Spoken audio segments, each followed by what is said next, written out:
Ladies and gentlemen, boys and girls, it's your boy OG Big Sam in the building. It is Wednesday, aka Hump Day. Man, it's Wicked Wednesday Sports Tea. And yeah, we gonna talk about a few things and things. We gonna talk about that epidemic. We gonna talk about that long-term Matt Ryan disrespect, especially when it comes to the Mount Rushmore of Atlanta sports. We're going to talk about the denial and the prince of said matters in the state of football that has caused this fan base to be just off the cliff delusional.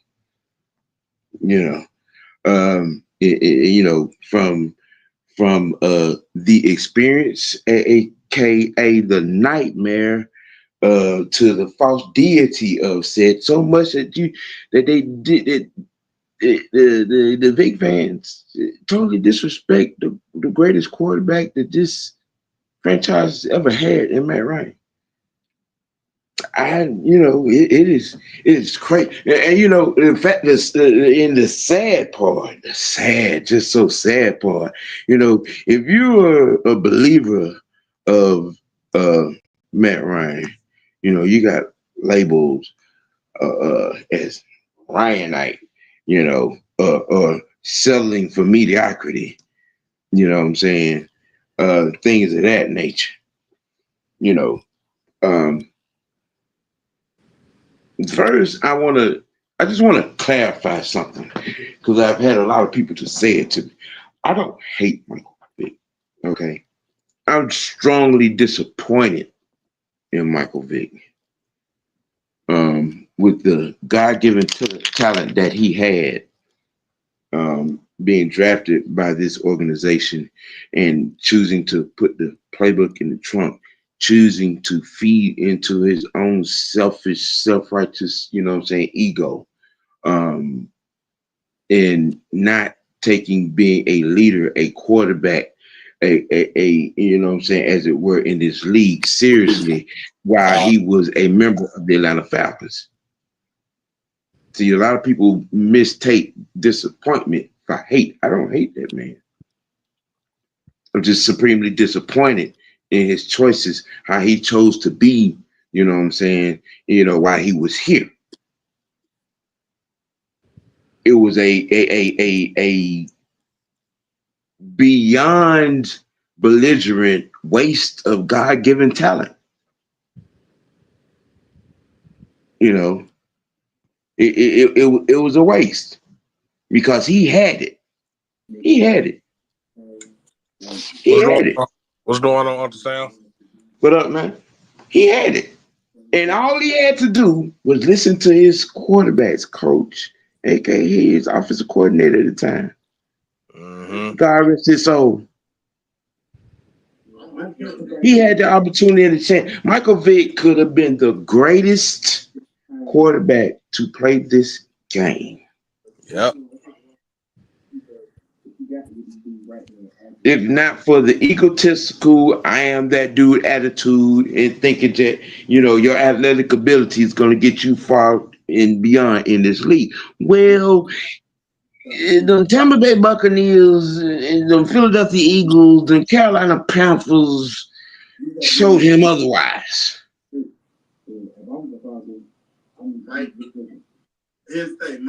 He even admitted to seeing Julius Peppers and Simeon Rice in his sleep for a decade. That's what I mean. You know what I'm saying? But this fan base, has it in their mind that he's a bona fide Hall of Famer. He was that guy.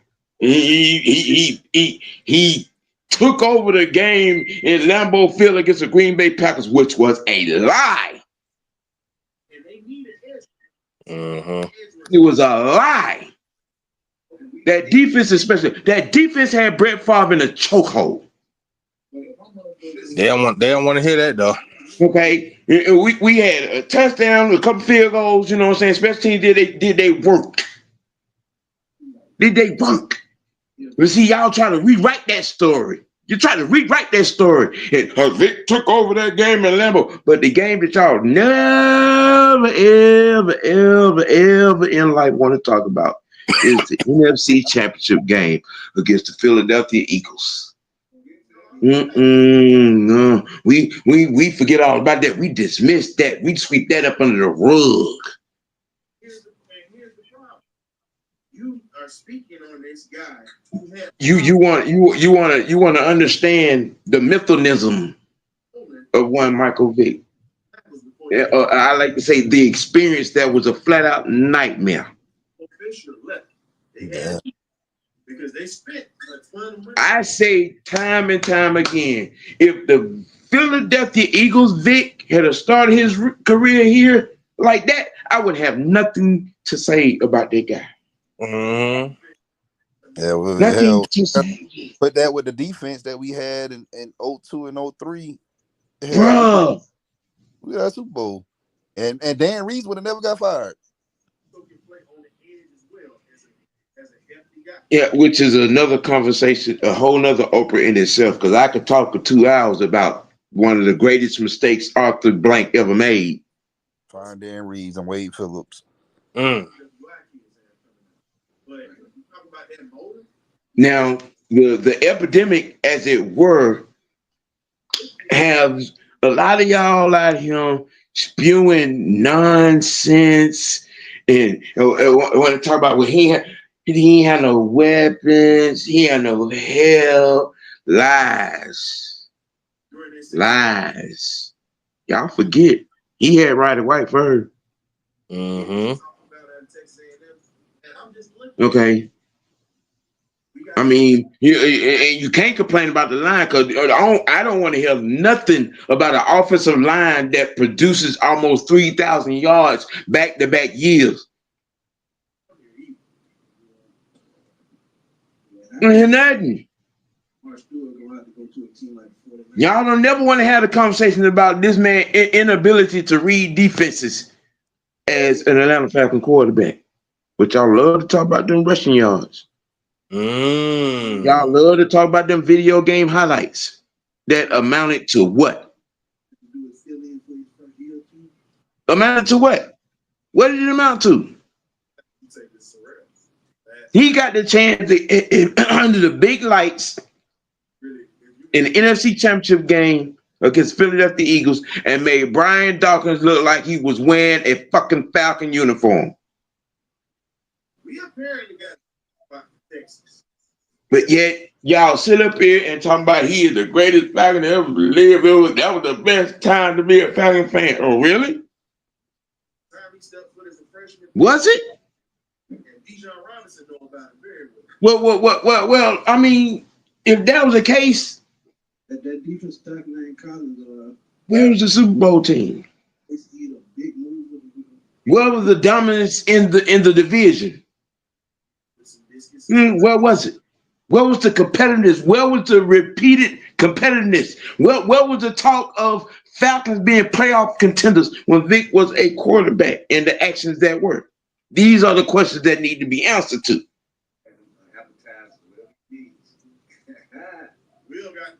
Y'all co-sign ESPN getting up there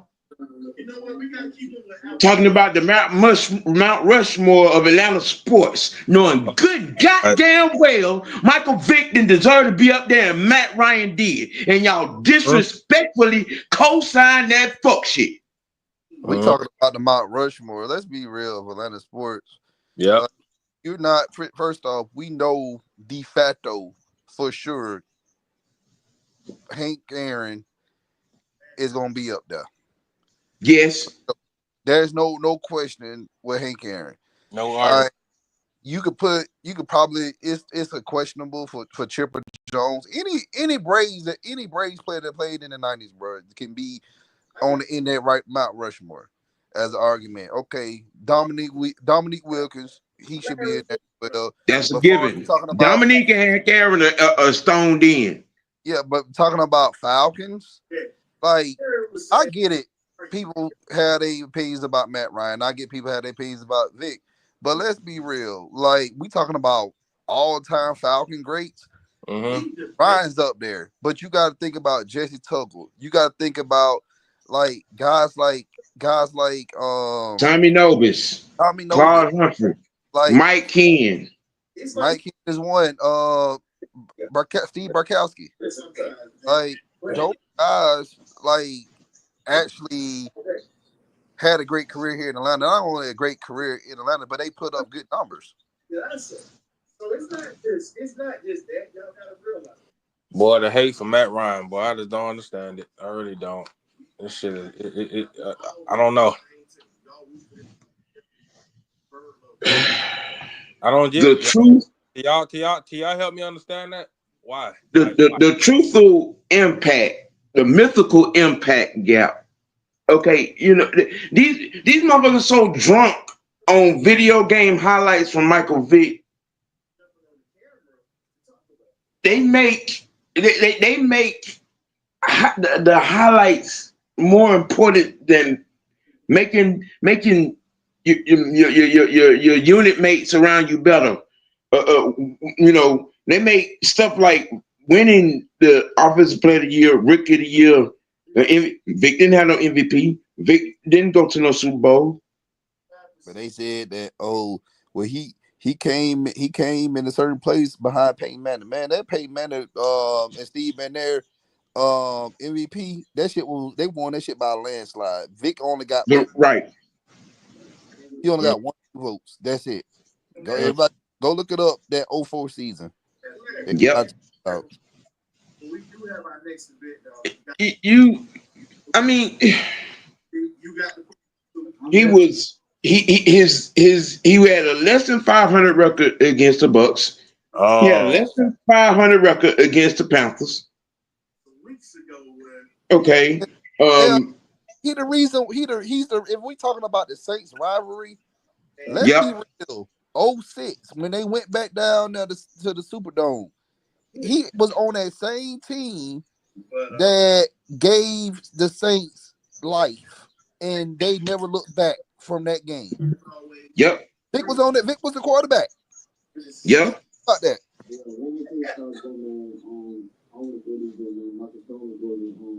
You're the pedestal that they put the Atlanta Falcons Vick on. I mean, it's hypocritically hilarious. Man. Boy. This fan base makes goddamn $119 million worth of goddamn excuses and blame everybody else for his failure. Okay, now you know, but when you shift the standard bearer to one Matt Ryan, if you believe in Matt Ryan, you selling for mediocrity. Michael Vick was a Hall of Famer. It was a great time to be a fan here. You know what's crazy? When I was at work, dude told me, he was like, man, ever since the Falcons did Michael Vick dirty, man, I can't rock their ass no more. Man, get out my damn face. I'm sorry. How did the Falcons do Michael Vick dirty? He didn't answer that question, though. Okay, I mean the Falcons didn't tell Michael Vick to let his brother and his cousins them be over there in that house selling dope. Nope. Okay, the Falcons didn't tell Michael Vick to be a part of a dog fighting ring. He chose it himself. The Falcons did not tell Michael Vick to lie to Arthur Blank to his face. Nope. The Falcons did not tell Michael Vick to throw his playbook in the trunk. At all. At all. We didn't but this sentiment that we did him wrong. But you know what? I think I have a explanation as to why they figured that the organization did him wrong. Never mind Arthur Blank giving him $120 million to go the fuck away. But they actually thought after we drafted Matt Ryan that he was just, you know what I'm saying, going to hold the quarterback spot until Mike got out of jail. No, sir. They actually there are a lot there are about 6 million people that are Atlanta citizens that actually thought and believed that shit. You don't draft a guy 3rd overall just to be a fill-in guy for a couple of years. You don't do shit. You no. Hey, check this out, y'all. This is the same fan base that crashed out that we didn't get Deshaun Watson or Justin Fields. Just saying. Wait a minute. That's a whole nother Oprah. That's about 3 hours worth of talk right there. Hold on. And I'm just gonna say this, and it's funny that you brought that up about Deshaun Watson. Uh-huh. Now Cleveland, they trying their best to try to get Kirk Cousins out there. Dog, you know it's crazy. How you don't get Kirk, but look at Deshaun Watson, all this money, bro. Like this is just crazy. That's what Cleveland do. Cleveland, that's all they do. This fan base Uh-huh. was willing to look the other way. Never mind the 22 sexual assault allegations he had at the point in time. What's the first thing? They wanted that here. You wanted Deshaun Watson and all those women's groups that were protesting, okay, at his house and in Cleveland at the games when they signed him. You wanted that here because that's what would have came here had we been dumb enough to sign him with all that shit going on. And let's be real about Deshaun Watson. Since all that been happening to him, he ain't never been the same. But you know what's crazy? Like as soon as the rumor was out that he was roaming the top, everybody mama, boy, everybody mama was happy as hell. But as soon as he went to Cleveland, boy, this motherfucker was ready to crash out. Yeah. Now. Oh my God. As a quarterback here in Atlanta, running back aside, you had Alex Crupper who was a top 15 tight end in his league. You had a Roddy White. We drafted Roddy White there. Brian Finneran, who contrary to popular belief, was a damn good receiver. Michael Jenkins, Phyllis Price. Michael Jenkins, had Phyllis Price. And you gonna tell me as a quarterback those are not weapons? And then not only that, you had a good line. Like 3 of those guys on that line were made Pro Bowl during the tenure of Vick. And in our defense, I believe our defense was above average. At worst, we was above average. So, yes. Let's be real about Matt Ryan. Like, when have we ever been a top 10 defensive unit?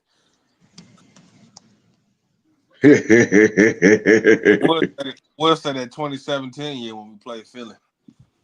That's all I can say. It wasn't even, but we was top 10 at points allowed. We gave up so many yards that year. Many yards. I remember. I watched. See, here's the outlier cry right here. Michael Vick didn't have to make anybody better. You better have them fanboys come in and troll your ass. He didn't have to make anybody better. He was an offensive god because he could run.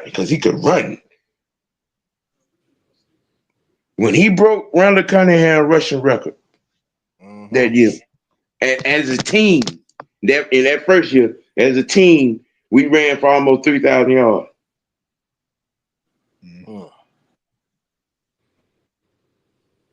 We ran for over 2,600 yards 2 years in a row. But you gonna tell me he ain't had no line, he ain't had no weapon. You gonna tell me an offense that produces almost 6,000 yards in 2 years couldn't pad block? They couldn't pad block. But then when you ask the question is, why couldn't he? Because he couldn't read defenses. They don't want to talk about that though. Mm-hmm.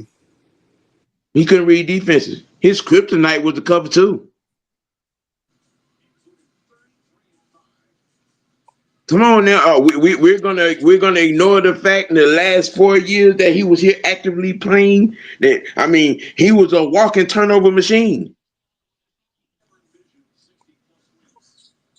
Yeah, He was a walking turnover machine. I bet if I tell Sean Domes that shit, his ass be mad as hell. Man, that boy don't even that man his but the hatred I and don't his, get it, bro. the hypocrisy that man have is out of this world. Like, Bro, this motherfucker had a nerve to call Matt Ryan noodle arm. I'm like, are you kidding me, bro? Are you serious? There's video documented evidence that that is a myth and it's an untruth. Is this the You same can dude? look at all the Roddies. You can look at his first touchdown he threw as an NFL quarterback. You can look at all the Roddy White's highlights. You can watch all of Julio's highlights and all Yep. them damn deep passes that he threw. Some of Larry Douglas highlights. Okay, come on. We look at even some of Tony Gonzalez highlights. Yep. look, at the end of the day, man, look, I don't listen to Sean Gomes. This is the same guy that years ago, and I'm talking about years ago, this man was capping for Rex Grossman to start over Matt Ryan because Rex Grossman has Super Bowl experience. What? Ryan does. Bro, no way. Like people like that, man. I don't even argue with the people like that. I don't even talk football with people like that. If you think Rex Grossman was the reason or one of the main reasons why the Bears went to the Super Bowl in No. that '06 season, then something wrong with you. And it's the same. Yeah. It is the same that Michael Pennis don't carry us somewhere. Yeah. I don't take nothing he say seriously. Yep. Does you got to realize that you got to have a defense to take you where you want to go? I bet he ain't know.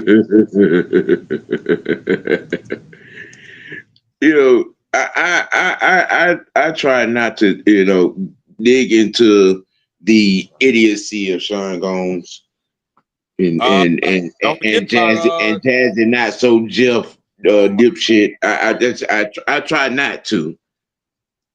don't I forget try about not to. don't forget about Mr. White now.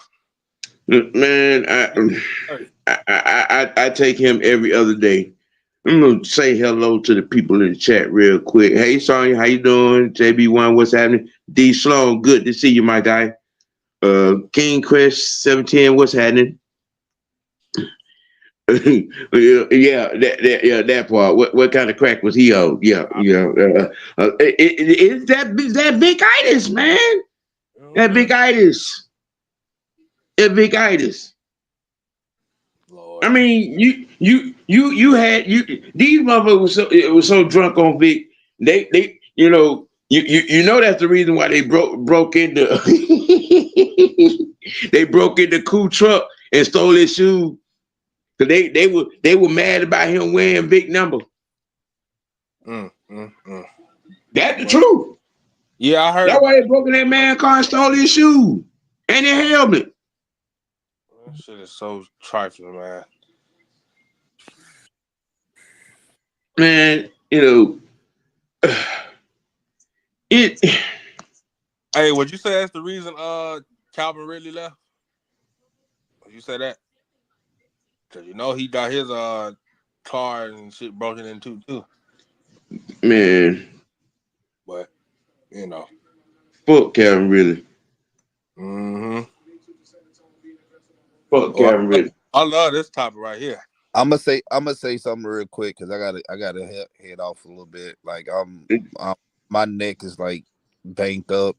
If anybody know, I know who I am. But I was in a bad car wreck years ago, and my injuries keeps getting worse and worse each year. But this is what I got to say about the situation. With we keep talking. It's always going to be an argument. It's always going to be an ongoing argument of Matt Ryan and Mike Vick. Yeah. All you guys got to do is look at the numbers. Don't look at tape. Tape is good to look at, but you also got to look at stats. And I know a lot of people, numbers and stuff are not exciting to see because some people don't understand how to math. Some people can't add. Some people don't know what 2 plus 2 is, and I understand that. But at the same time, like most stats breaks it down for you. Like if you go back and you look at that 2004 season with Vick, okay, yeah, he led the league in rushing as a quarterback. But if you go look at the body of work of a quarterback, we talking about quarterback play. We're not talking about running and exciting plays. We're talking about actually yards, throwing the ball to your receivers that is also getting paid, by the way. Mm-hmm. Uh, um, interceptions and all that stuff. Like you look at that, he was ranked. Out of all the quarterbacks, he was ranked. I want to say around 28th in the league. And we talking about guys. We had guys like Billy Volick was rated higher than Vick. Billy freaking Volick. Yep. He had more passing yards than Vick. Mm-hmm. Yeah. It did. Like you guys got to understand. Like, okay, we just seen Jalen Hurts win the Super Bowl, but if we being honest about Hurts don't he run the ball, but as he's now he's getting paid a lot of money by Philadelphia, and he's getting up there in age, he's getting these injuries. He's not running the ball like crazy like that anymore. He has to sit in the pocket and throw the ball, or he may escape the pocket and make throws on the run. So you guys got to understand, like quarterbacks like the Vicks, like the Lamar Jacksons, these guys, one, they don't last long, and two, like there are defensive coordinators who get paid good money to stop that shit. So if you could keep a quarterback contained in the backfield, Yep. you really you making them work. You making them, they have to think now. And if you don't have the IQ of a quarterback that can actually, and you got the accuracy to throw it, yeah, you're gonna get ate up. It's gonna be a long Sunday for you, or Monday night, or Saturday. I think whatever time the game's on. Yep. We seen that happen. Like we said, we talked about the Eagles back then. Jim Johnson, the late defensive coordinator for the Philadelphia Eagles. Man, Yep. that man always came to coach against us. He always shut Vick down, no matter what. And the same thing goes to John Fox with Carolina. Stop, but that's why they drafted Julius Peppers to stop Vick. That was their main reason.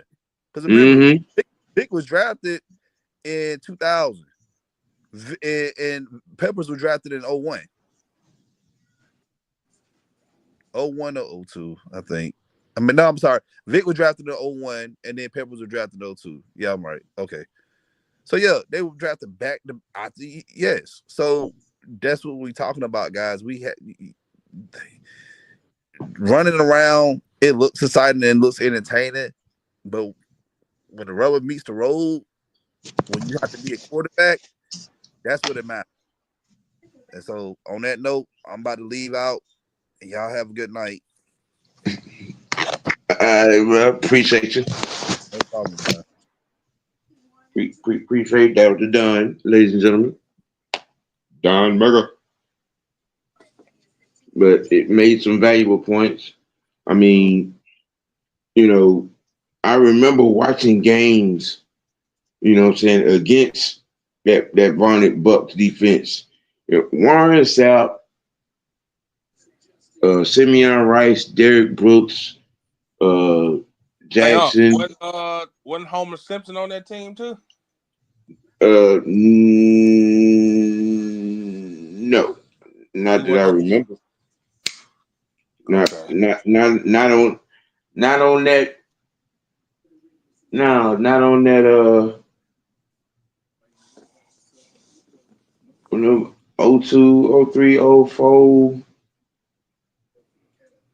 No, Bucks. because wait a minute, because No.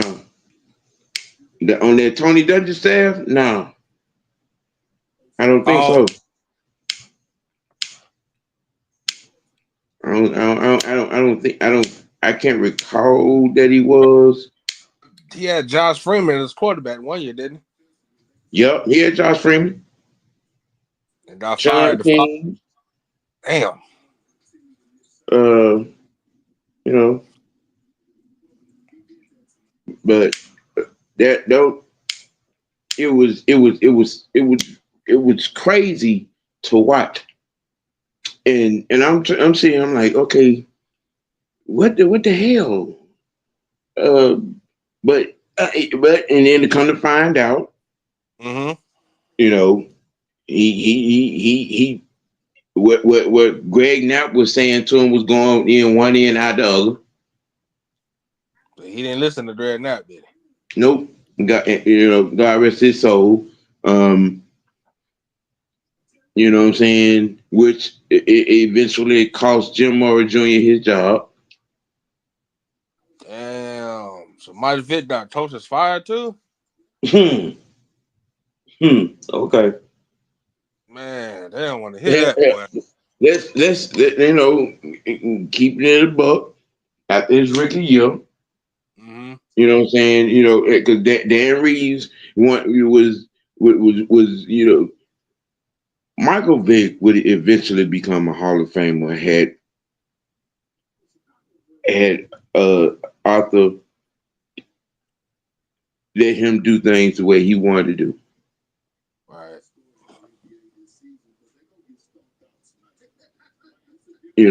To me, firing Dan Reeves was his first and greatest mistake. Yeah. And whoever was in his ear that helped him, pull the trigger on that shit, it should be burned at the stake repeatedly through their lifetime. And, it might be a little different, a little cruel, but I mean, I'm just saying that's the way I feel about that. That was one of the first and greatest mistakes that he made, right, starting right there after Vick's rookie year. Um, and he was a detriment to himself. He was a detriment to this organization. He was a detriment to this city. You know what I mean? You're see this Michael Vick was what made me realize that a lot of these damn Falcon fans were Madden players. You ain't lying. Shit. You know what I'm saying? When Madden GMs now.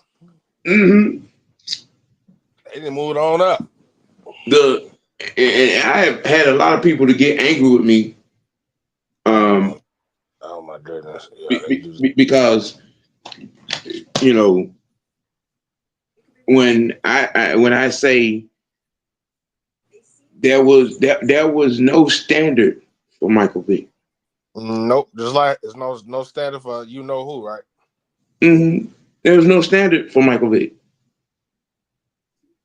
And I'm gonna repeat myself, like I said on my video short. Mm-hmm. There was no winning expectation. Michael Vick was the quarterback here in Atlanta, and you're a liar as a fan if you say it was. If you say you wanted to win, y'all were more amped about the party atmosphere and good highlights. I mean, the way y'all acted when Matt Ryan was the quarterback and the seasons didn't go. We weren't in Super Bowls, or we lost certain games. Y'all didn't act like that with Vick. And let me say this, I'm glad you said that. And when Matty Ice got traded, everybody in their mom was fucking celebrating like hell. Yeah, they was. I'm like, damn, man, that's how y'all feel, And it man. was. And it was. But as soon we get Marcus Mariota and the other two quarterbacks, now y'all want them to come back. Nah, bro, no. Nope. No, there was no standards. There was no accountability. Nope. Let me When ask when when when, you. when when we lost in '04 to Philadelphia, the way we lost, it was Yeah. everybody else's fault except for Vick. That sound familiar, don't it? Kind of like your boy in Baltimore, huh? It was everybody else's fault. See, this is where I go back to how this fan base mind works, because every last one of them would sit up here and try to rewrite history, telling the Lambo telling the Packer game story. Every last one of them, oh, Vick took over that game. No, the hell he didn't. Yeah, I wouldn't know. I was a youngster. I don't know nothing about God, that. well, I'm telling you, I'm Okay, I'm telling glad you, you are. I'm glad you are. that defense had Brett Favre in a chokehold. Understand me? Well, they don't. Well, I bet you Vic, nobody will up here, tell you no otherwise, huh? Vic had that one run Yep. in that game. That one run. Mm. All the other points was field goals. And, we had a punt return for a touchdown. The defense created 3 turnovers. There was no takeover in that game by Michael Vick.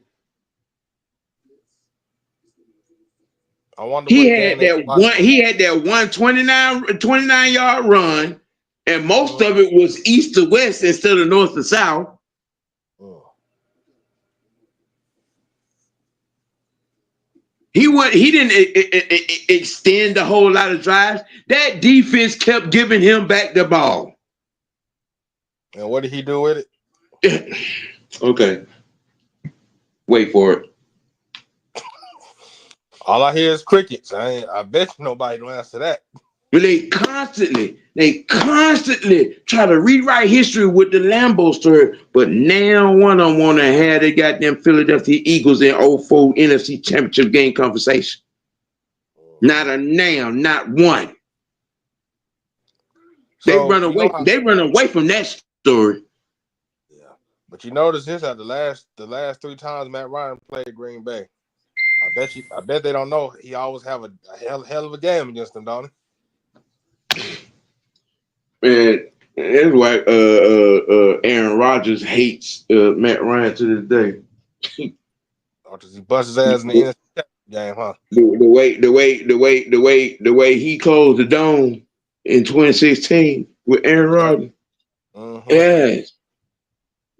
In the 2 previous meetings, and the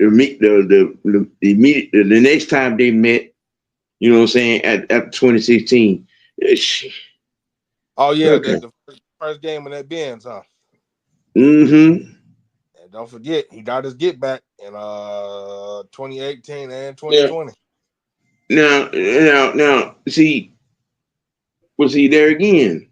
Again, Yeah. that was no standard for Mm-mm. Vic. There was no expectations. He didn't have to make anybody better on the offensive unit. Nope. Okay, he wasn't required to do it. He wasn't required to be a leader. They was okay with him, hanging out in videos, going to parties and things. None of that. As long as he showed up on Sunday and ran the ball, never mind if we won or lost. But you wonder Now why. you You wonder want why. you want to get into the creation, as it were, Mm-hmm. um, of the epidemic Yep. that I like to call Vickittis. It started in '03. It started in '03. It started in '03 when he was on the Madden cover. Oh Oh, boy. he was God. He was God. He was God. But you know it's crazy. When I said, has Michael Vick ever took the Falcons to the Super Bowl? You know how many critics I heard? Man, I heard it was critics. man. He hit nothing. But that show was shitting on number 2 when he was there. Remember that.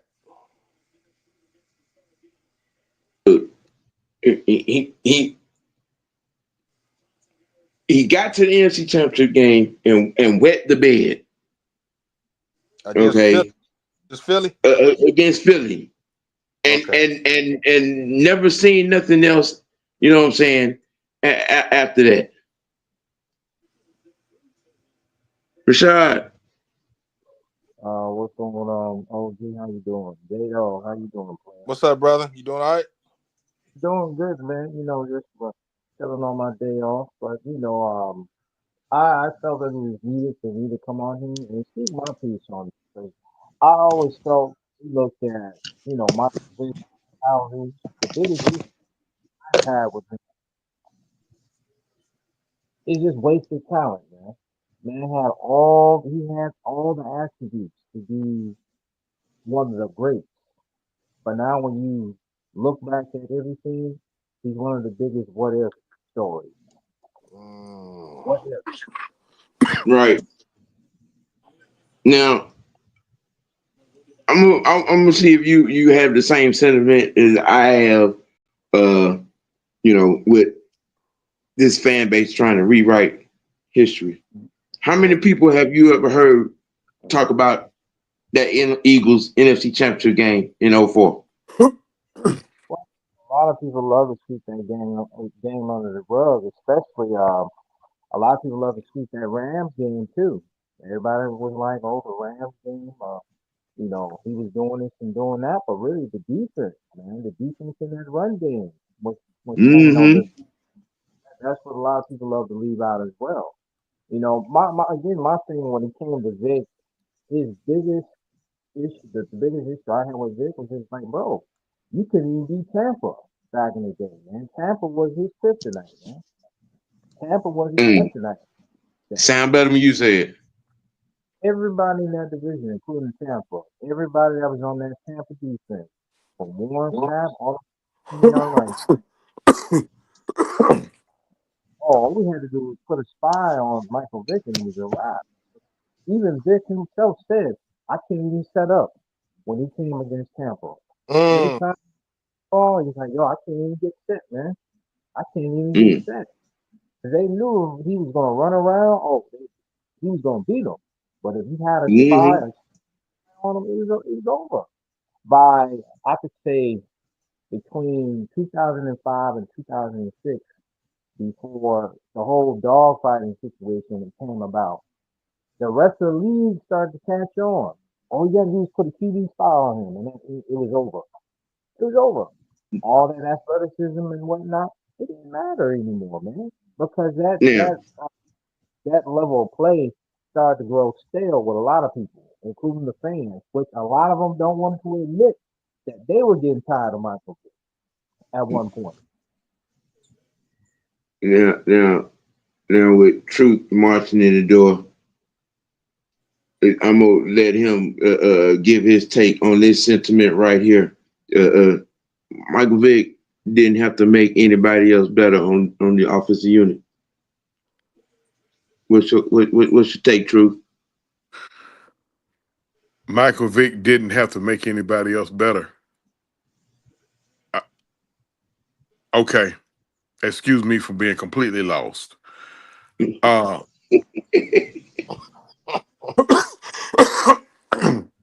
okay, you set me up, Sam. That sounds familiar, don't it?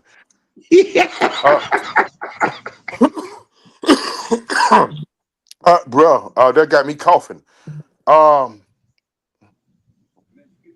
Michael Michael Vick didn't have to make anybody else better on offense. Um, isn't it part of the quarterback's job to make everyone else better around him? I don't Yeah. know. maybe I'm a little slow. Maybe I'm a little slow. But isn't that part of being a quarterback? Yes, it is. Okay. So I just need to know what mental health patient said this. There's somebody that it's somebody Well, that needs mental well, health bad.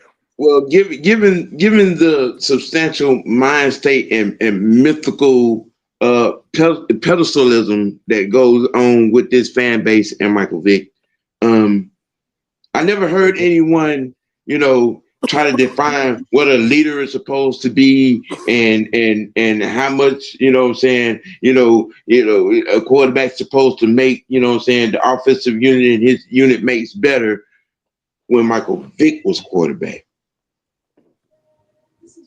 You Well, I never mean, yeah, heard that. Only thing I heard was excuses as to why it was everybody else's fault we didn't succeed while he was quarterback. I mean, that's the general consensus. I mean, think about it. So many players that came to Atlanta like Careless Price. How is it that one person like Careless Price has 25 touchdowns when he was with Drew Bledsoe up there in Buffalo? He come down here and he only makes less than that or a third of that when he gets down here. But people were making it seem like it was Taylor Price's fault. Being that Taylor Price made a comment on Facebook not too long ago, addressing some people on Facebook that felt like, oh, he wasn't this and wasn't that. No, man. At the end of the day, the football team can't even practice with your receivers. How do you expect that person to perform at their best? That doesn't make sense. But hey, I'm speaking too much. I may be getting some people upset. But I'm like, at the end of the day, quarterback is the leader of a football team, man. He has to have a standard, and when you don't have a standard by putting your playbook in the trunk and having all your tapes collecting done. Oh, get this. Jerry Moore was the same one. Like, oh, I gave. I think was it true that he gave a check, $1 million check to Vick, and Vick was like, I probably wouldn't know what was there. Like, come on, man. Accountability. Accountability. When you don't have that, anybody thinks that you're gonna win a championship of some sort. It's not gonna happen. It won't happen. It'll never happen. It You know, wasn't. We heard for a decade and a half how you supposed, as the highest paid player on the team. You know what I'm saying? You're accountable for the whole team, and you got to make people around you better. Michael Vick was the highest paid player on the team. Who did he make better? Who did he get that's paid? What coaches got jobs because of Michael Vick? but hold on. But here's the thing. When I've always heard that when it pertains to the contract or when it came about Matt Ryan's contract in particular, because everybody will always say, "Well, he got $100 million," and I'm like, that lets me know that a lot of you don't know the business of football. You don't. You really don't. Just because on paper it says, "Oh, 100 million," doesn't mean he took home $100 million. If people actually break down contracts. I mean, you think about federal tax, state tax, job tax, and all that. Matt Ryan probably took home out of that first $100 million contract, maybe 70, That 107. Mm. about 70 million. Now out of that 150 million, he probably took home maybe, I don't know, 80, 90. Because you gotta think about it, taxes, man. Taxes. Again, ladies and gentlemen, for those who are listening, just because on paper on those contracts say that, oh, he got 100, 150 million, does not mean he took home 100, 150 million dollars. A lot of our fans, they don't understand the business of football, bro. You They know really what? don't. And the thing about that, Shard, I'm gonna tell you this right here. Let's just go back to the mind state of these folks because they mind this will give you all a clear indication of how backwards the mind state is. Mm. The same folks who said the reason why Vick failed because he didn't have enough help them same folks complained and said everything got to be right for Matt Ryan. Somebody called me a lie. How many times y'all done heard that? You ain't lying. Now one lie. And the same folks said, the same folks who complained that Vick No lie, didn't Joe. have enough help, complained that Matt Ryan, that everything had to be right, perfect for Matt Ryan. We had 2 first-round receivers. We had, But see, DVD. but when you bring up, okay, well, Vick had Roddy White first and Michael Jenkins, Mm-hmm. Felix Price, Brian Finneran, Algie Crumpler was a top 10 tight end in his league on Vic Pro Bowl, Watch. Pro Bowler. Okay, you had work done. I mean, come on, what do you mean he didn't have no weapons? But y'all notice this though? They put so much expectations to Matt Ryan won the Super Bowl, but they didn't do that for Mike Vick. Again, Oh, there were no standards. He didn't have to make anybody better. There was Mm-hmm. no standards. wait a minute. Jay. Let me kind of coincide with that. Let me kind of bolster your statement because Uh-huh. clear as day, when Michael Vick was here, folks Mm-hmm. didn't care about the Super Bowl here in No Atlanta. They didn't care about that. And I'm gonna tell you why. Every Falcons game during that time, during that era, it was like a big ass professional version of HBCU homecoming, bro. All them cats went up there. That Georgia Dome, all duded up, dressed up, hit from head to toe, man. You know what I'm saying? They didn't treat that like it was no, oh man, yeah, we gotta get to the Super Bowl and all that. No, folks didn't care about that. Now, they didn't care about that when he was here. Everybody worried about the experience. They weren't worried about, oh man, we just get Lombardi. Because it kind of goes full circle with my I've had to give.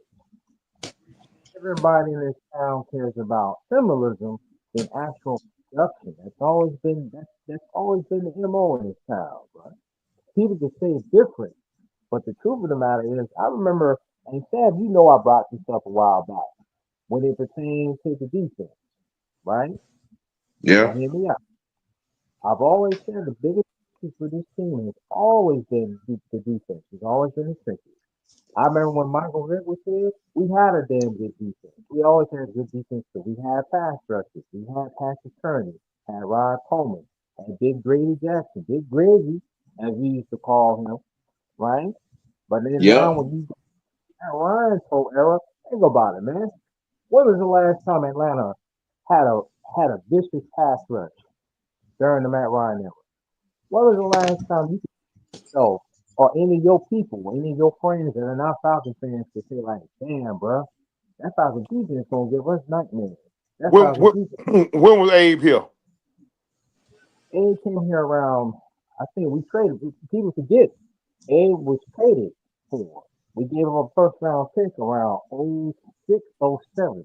We gave that to New York because John Abraham was drafted by the New York Jets. He was drafted in the first round. We gave up a first round pick for him. Now that was when Rick McKay was the general manager. It's crazy how people forget about that, right? Now when you look at that, right?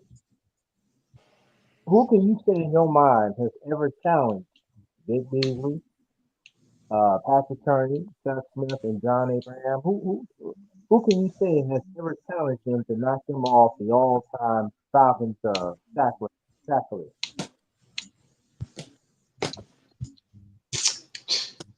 Yeah. Long and hard when I say that. I mean, very long and hard. You asking? Ask that again. I, my question is, can any of these fans name anybody that's been around this team for the last came and went from this team over the last 20 years and has ever been in contention to knock Patrick Kearney, John Abraham, Big Beasley, as much a lot of people don't like Big Beasley, he's part of that. And I think Patrick Kearney, John Abraham, and Chuck Smith, all the all-time sack.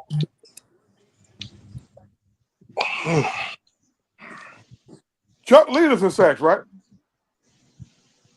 John, no, it's John. Is Abe. Abe is still number one on that list. John Abraham lead us in sacks. Mm-hmm. That's interesting. Mm-hmm. He's the all-time leader in sacks in franchise history. Oh, okay. Because I know we had Claude Humphrey. That's why, I mean, that's another one. Claude Humphrey. People forget about that. Claude Humphrey, John Abraham, Patrick Kearney, Chuck Smith, and Vick. That's 5 guys. But then think about this. The Falcons, in their whole history, because we're approaching 60 years, right? 60 years. The Falcons have only drafted 4 DBs in the first round throughout their whole franchise. 4 DBs? 4 defensive ends. Defensive ends. Damn. 4. And that's in the first round. And out of that was Jay Beasley, Andre Bruce, and Claude Humphrey. The most diabolically awful first-round pick ever. Andre Bruce. I'm talking about, boy, I just knew we had the next LT. That's the type of hype.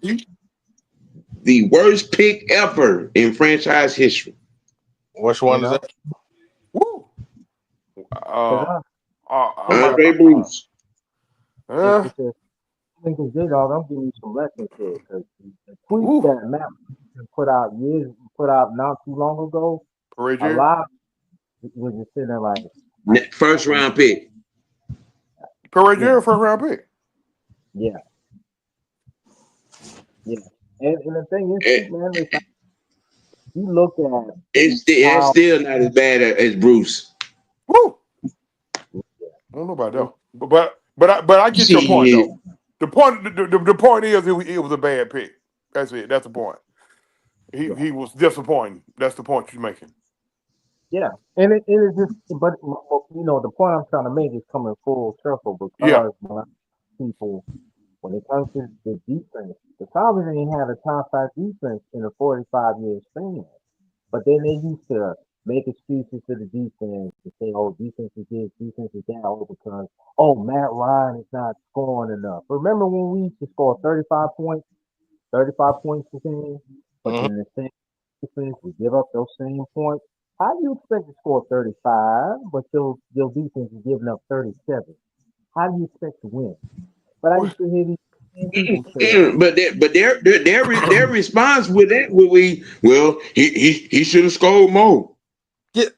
No, hold on. Here is the most mentally unhealthy reply to that. Well, the quarterback and the receiver making all the money on offense, so you can't really pay no defenders.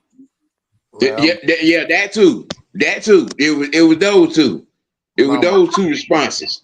Man, I almost crashed the hell out when I heard that shit. Oh boy. But that night we went into New Orleans and Matt threw 5 touchdowns in that damn game. 5. And the defense was dog shit, wasn't it? And the defense gives up 42, and these motherfuckers running around here talking about he should have scored more points. He didn't score on this drive. What the fuck? Where's the accountability for the defense? What more do you want this man to do? You remember the Cowboys? 378 yards, 5 touchdowns. What more do you want him to do in a game? I'll give you another one. Can do. This is at home. He scored 5 touchdowns. Man was utterly flawless. And what happened? They let Robert Alford and the other guy, Brian Poole. You let Drew Brees do a spin move. Oh man. Which is arguably the worst goal line stance in history. And you let Drew Brees, Tony Dorsett your ass at the goddamn goal line. And I was playing the quarterback, but he put up 5 touchdowns, no interceptions. And I'm like, there's no talent. That's when I say that when you look at the totality of the defense as a whole, I used to hear these people say, "Oh, we're so serious," but when you ask them about the defense, they got a blank stare. And I've asked, and here's the thing: I've asked opposing fans for years about this. I asked them, "When was the last time you feared the Falcons defense?" And you know what they tell me? You know what they tell me? I've never feared the Falcons defense. I've never. Anytime we played y'all, we've never feared your defense. I have relatives and friends um, that are Saints fans, Buck fans, Panthers fans, all that live there, and all that kind of good jazz. Uh-huh. And each to a man and woman in two cases, said they hated Matt Ryan because he was dangerous.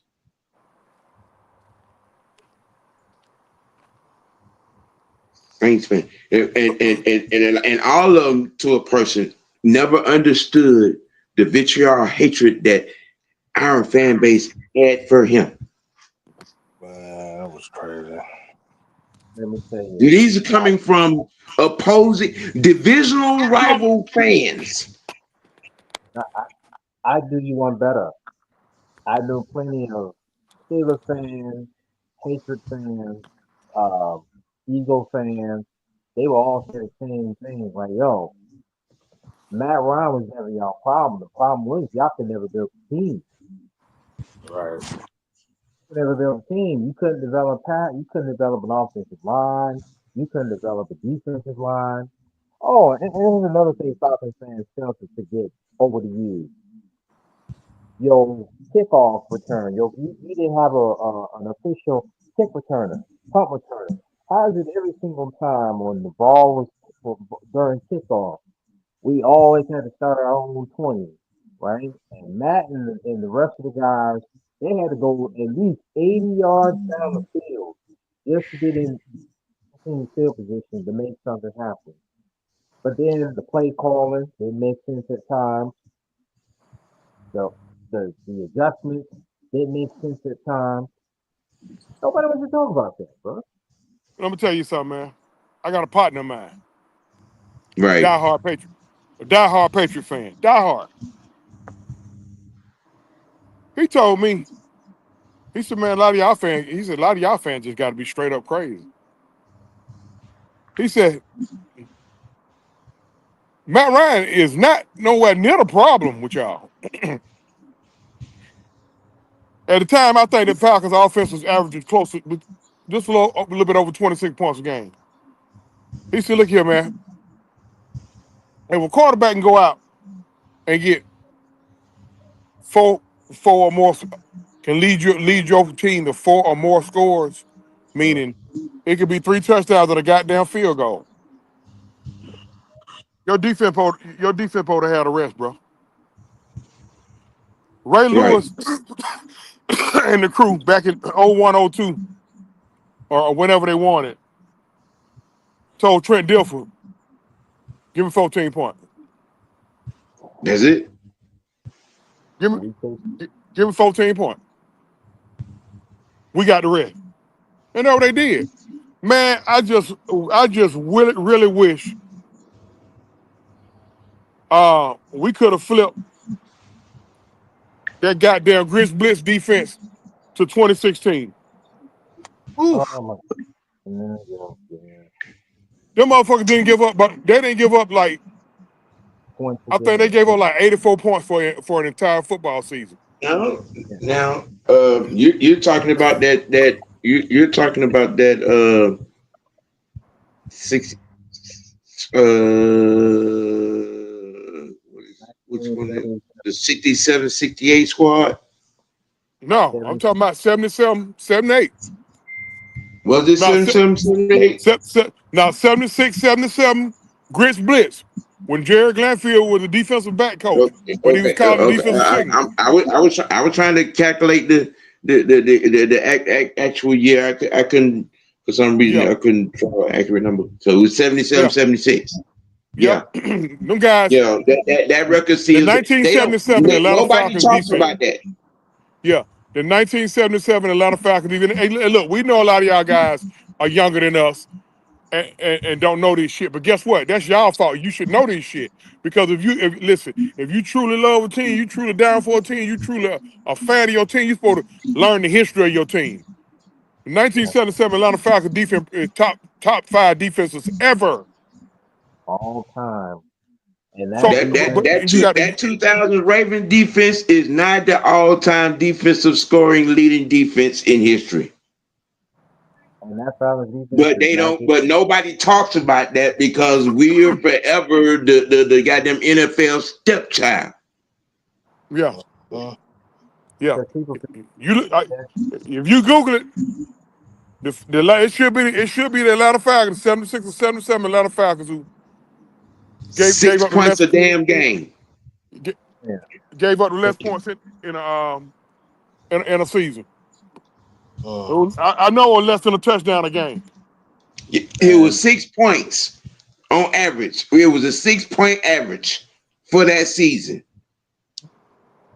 that defense is so But let the good. history books tell it that 2000 Ravens team is scoring statistically is the best defense in NFL history. No, it ain't. Defense is so good that Buddy Ryan took some concepts from that defense and turned it into the 4-6 defense. Yeah. And he didn't turn it into it. He copied it. The 46, the Grizz Blitz was the 46. That 76, 77 defensive scheme was the Pretty much, 46. pretty much. It was just a different name. Jared Glanville was the defensive backs coach, and we had 3 safeties. And the third safety in that damn room was so good he wanted to figure out a way to get him on the damn field. And they schemed up the 46 defense. That's how they came to pass. It's just the damn 85 Bears made it famous. Buddy Ryan got that from Jerry Glanville. Yes, he copied it. He didn't invent it. He copied it. Yeah. They gave him credit for it because he changed the name. That's it. Mhm. So I mean, when it just goes to my argument about how for a 45 season span, the Falcons have not cracked the top 5 during that span. And when I tell people that a lot of people outside of Atlanta didn't fear the Falcons defense, not whatsoever. The only person they feared on the team was the quarterback. Now I know people say it about Julio and all that, but but people feared Matt Ryan. They didn't fear nobody else on the Falcons. They didn't, and I can say that with confidence. But being as it may that he was the problem for everything because every single year we can hear people say, "Well, we got to get this quarterback coming out of college." What did they protected him like the press? That just shows me that a lot of people again in this town they talk a big game about saying they want to win, they want championships and all that. No, you want to be the center of attention. You want people to respect you and all this other stuff. I mean, hell, and no disrespect. When I go back to the 1991 Falcons, my heyday when I was coming up as a kid, let me tell you, man, the Falcons at that time was good. But when it came down to really stand on business and do what they need to be done, oh, they got humiliated against the Redskins who became the eventual champions that year. All Yeah. that flash Them didn't cat, mean them, them cats couldn't stay out of the club. Them cats couldn't stay out of the club. That's why Brett. See, a lot of people mad that the Falcons got Brett Favre out here. He had to leave. Brett Favre had to leave Atlanta. oh, he had to. He Yeah. had to. Listen, let me Go ahead. put it in context that some of you youngins don't understand. Go Okay, ahead, Brett. before that was a Buckhead Brett, that was a Peachtree Bart. yeah. Yeah. So let me Okay, hold on. Let me ask y'all this: Why is it? Go ahead. I heard some idiot said, "Well, the Falcons ain't gonna be better until Arthur Blank sell the team."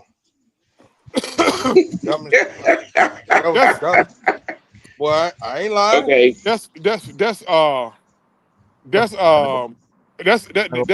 that's acid mixed with angel dust, bro. Yep, The you That ain't motherfucker lying, say that OG. type. You ain't that lying. is someone that didn't that is someone that did not grow up while Rankin Smith, the Smith family on this team. Okay, you didn't live through the Smith era. You have no idea what bad ownership is. You Man, don't have I, a I clue. I had I got somebody tell me this, man, and I swear to God, I just had you know what? I really got concerned about this dude when he told me this. He said, "So what?" He said, "So what if Arthur Blank is a better owner than Rankin Smith? That don't make him a good owner." Oh. O- OG. You should But have you when should I have cut his ass out, man. well, here's the thing, man.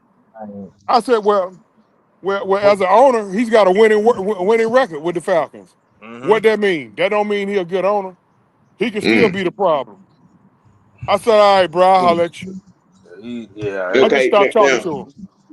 Now, it, now, okay. Let me illustrate to you some of the things that went on through the Smith there. Okay, when you got mad with Lehman Bennett because he wanted, you know what I'm saying, to have a premier running game, and you brought, you know, and you made William Andrews the focal point of the offense. You fired Lehman Bennett, hired Dan Campbell. Dan Campbell was en route to recreating our defense at the time, and you know, the moment we started getting better, you fired Dan Campbell.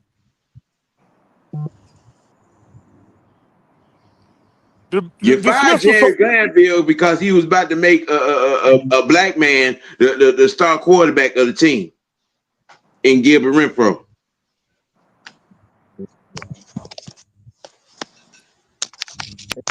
the Smiths was so Okay. bad. They were so bad. We went to 6 playoffs in 36 years. That's that's going to the playoff one time every 6 years. That's how bad we was. Man, people don't understand that the Falcons were so bad after 1991. We went 7 years without making the playoffs, and Now we were so we bad. we made It it in took '95. 1998. No, we made it in '95. We lost the We went Forest. in '95. Yeah, we lost the Well, I Forest. mean, yeah, we went in '95. But the thing is, the gap that we went through Yeah. from '91 to '95, from '95 to '98. Like everybody knows that the Smith family were a bunch of penny pinchers, man. So the disrespect that Arthur Blank gets is just is crazy to me. But I can understand why they say that, because being that we had a general manager for so long that couldn't drive to save his life, and then we had coaches that couldn't coach or develop talent to save their life, you know.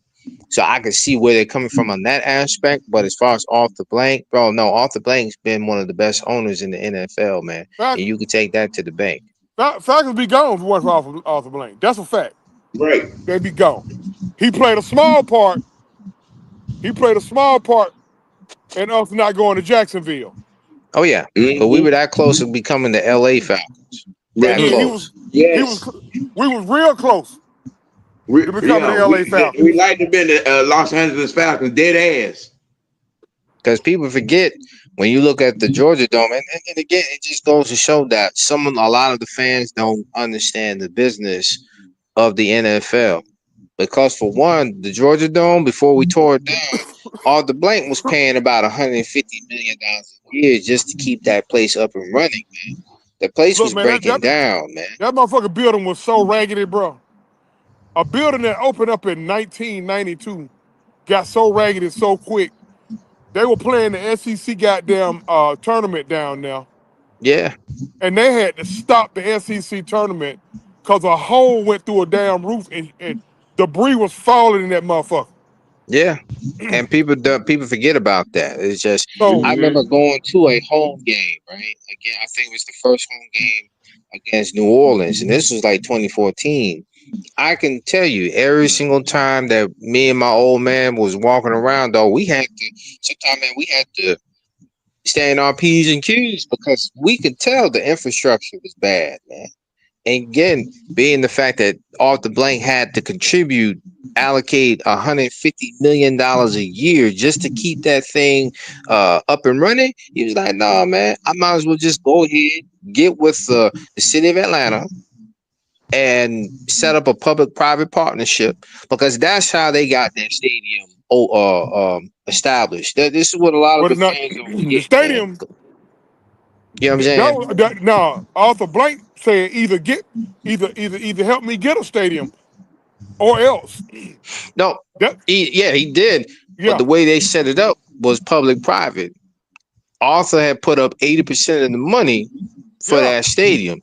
The He city of put up Atlanta gave up $800,000. 20. He put up $800,000. Stadium cost $1 billion Huh.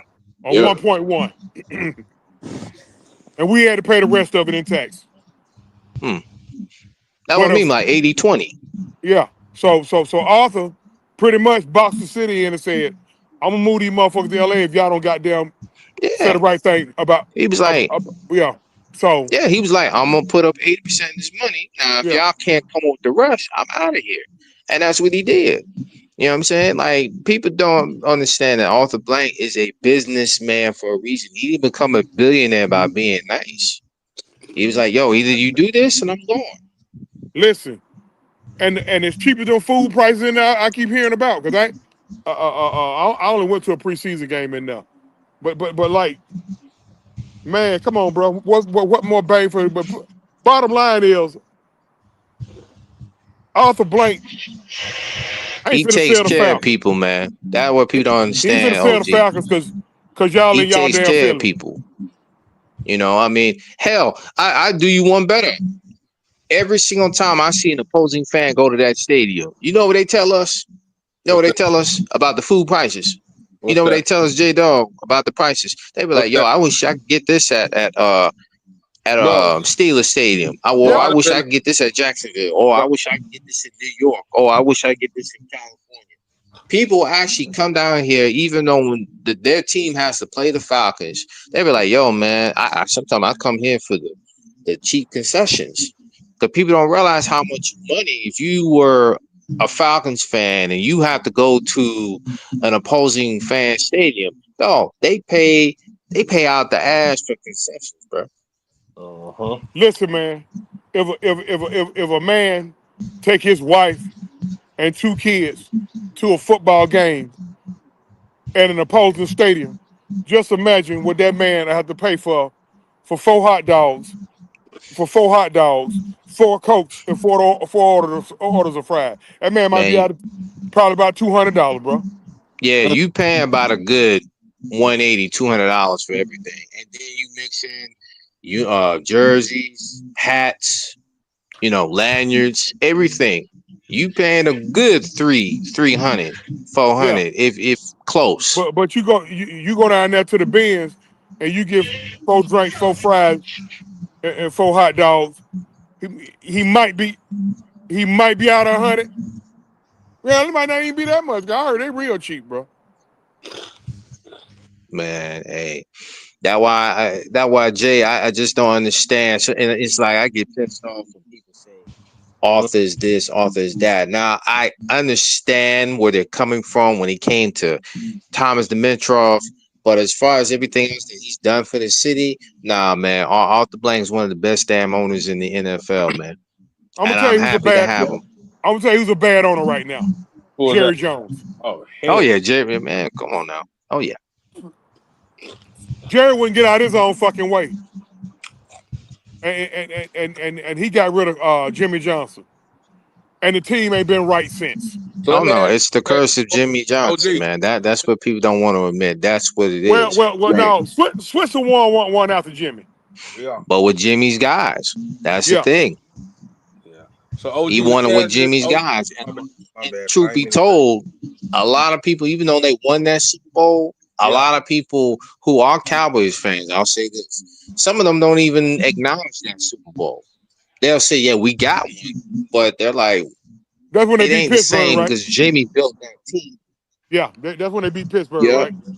Yep. No, but somebody was saying Yep. something.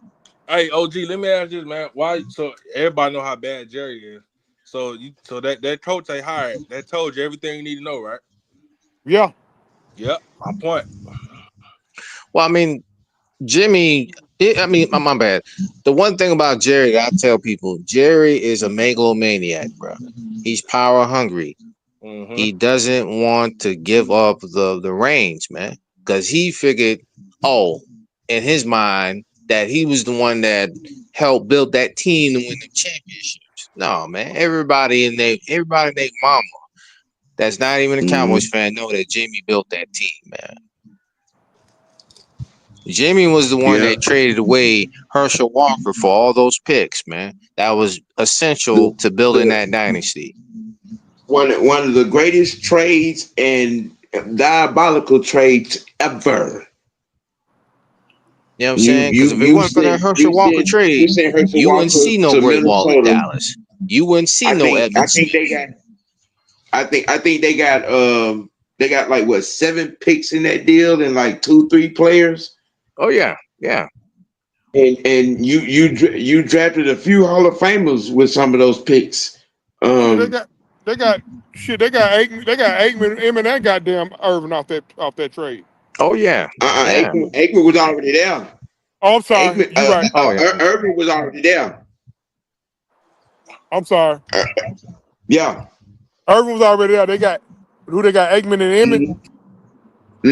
They got Emmett, Aikman and Irvin were already there. They got Emmett, the safety. I think Larry Allen was Yeah. drafted from one of those picks. It was. I think they got about 5 or 6 Hall of Famers through them picks right there. Because matter of fact, that deal happened after Aikman's rookie year, which was they were 1-4. I think they were 1-15 or something like that. 1-15. Mm-hmm.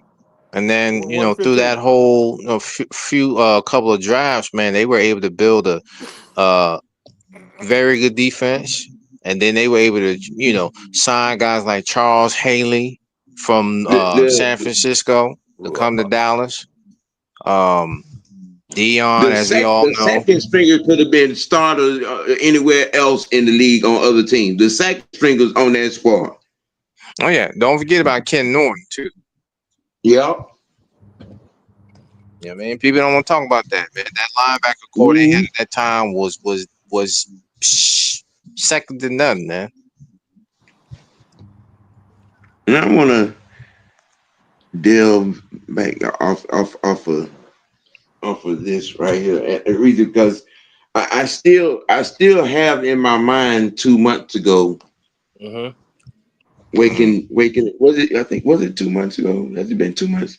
I woke up to First Take. They had Vick on there, and the conversation of Mount Rushmore of Atlanta sports came up, and they were shellacking Michael Vick's ass on national TV. And you named all these people. So on. You got a link to that video? Because I didn't see that. You probably put it. You can probably put it up. Okay. It's on you. It's on YouTube, and there was no discussion of Matt Ryan on the Mount Rushmore of Atlanta sports. Man. There was all this ass kissing. Yep. Of Michael Vick. You know what I'm saying? Look, I get it. Again, I preface my comments about this man. I do not hate him. Okay. I'm just severely disappointed when you watch God-given talent go to waste. And And that's what people don't understand. I routinely ask this question, and I'm gonna let Ant go on this when I ask this question. What did Michael Vick do to deserve to be on the Mount Rushmore of Atlanta sports?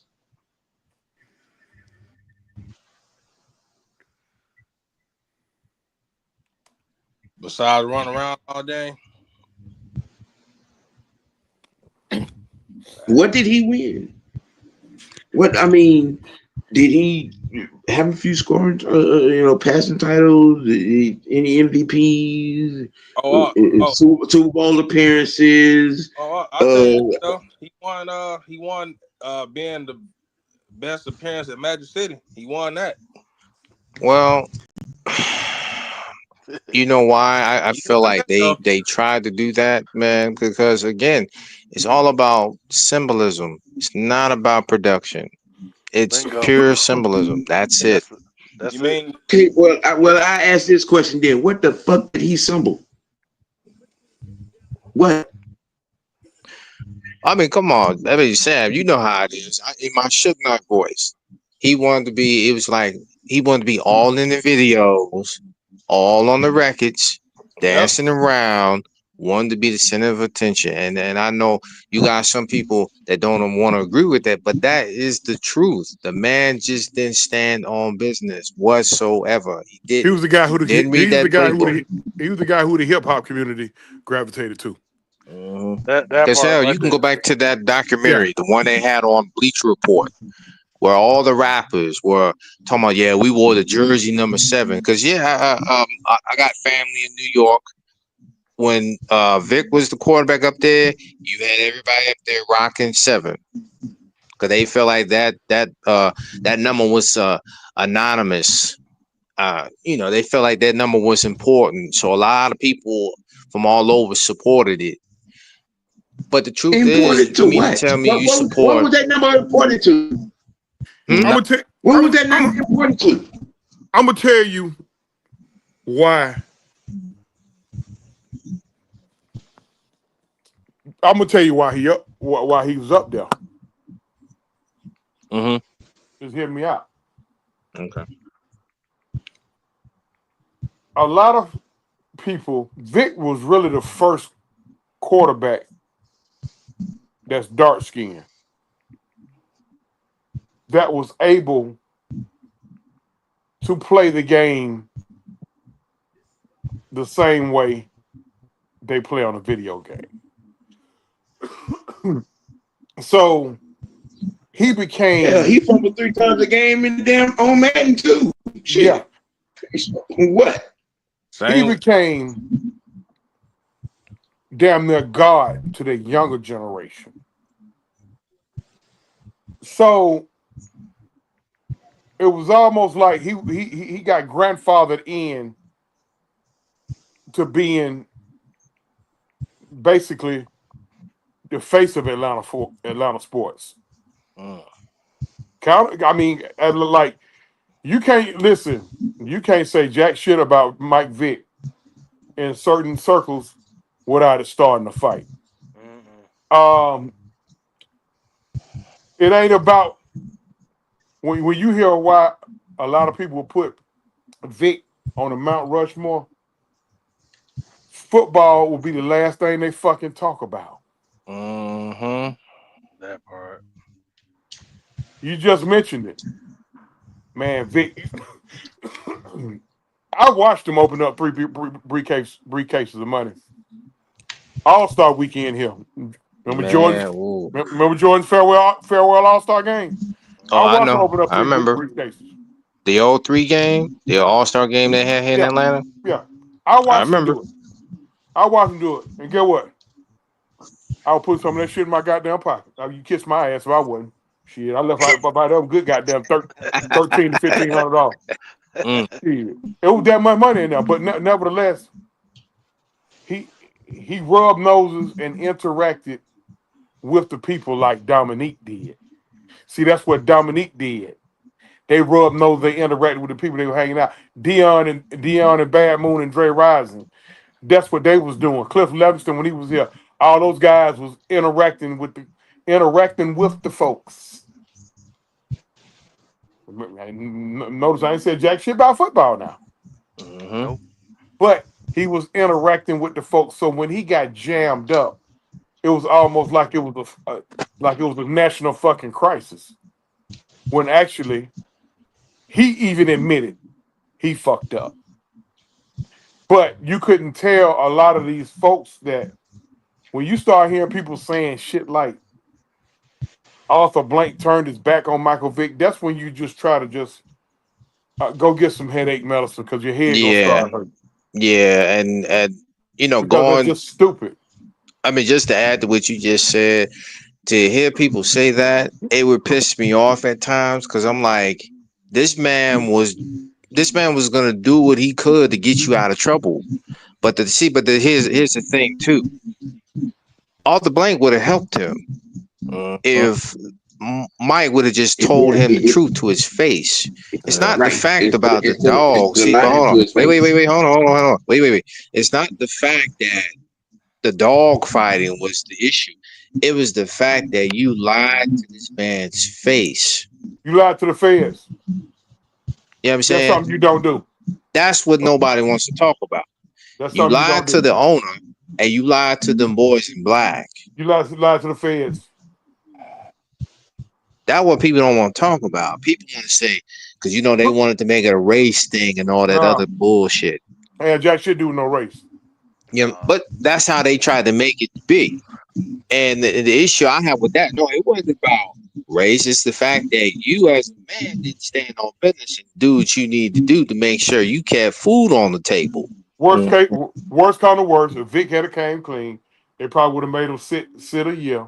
Exactly. Just on some to please the Peter folks. You dig? Because And the he would have been prosecutor back out playing there in quarterback. Surrey was not going to prosecute him. But people forget the guy that was out there, when he saw that, because he was part of the Department of Agriculture. When he saw that the prosecutor out there in Surrey County was not going to prosecute Vick, that's when he called the State Department. He called in the state attorney's office. And that is when the feds came in. Arthur Blank was trying to get the boy suspended for a while. But when the feds came in, it was over, bro. Yeah. Anytime you go across state line making some money, then when the feds going.